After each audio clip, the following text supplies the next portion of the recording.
The Rockford Symphony Orchestra weaves music with visual art under one roof. Melodies at the museum brings together artists and the audience.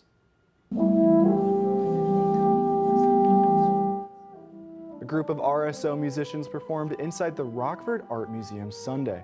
The event allowed attendees to hear directly from performers about the pieces played. The museum's collection also stood on display alongside the performance. RSO leaders say concerts like this offer an opportunity unlike other programs.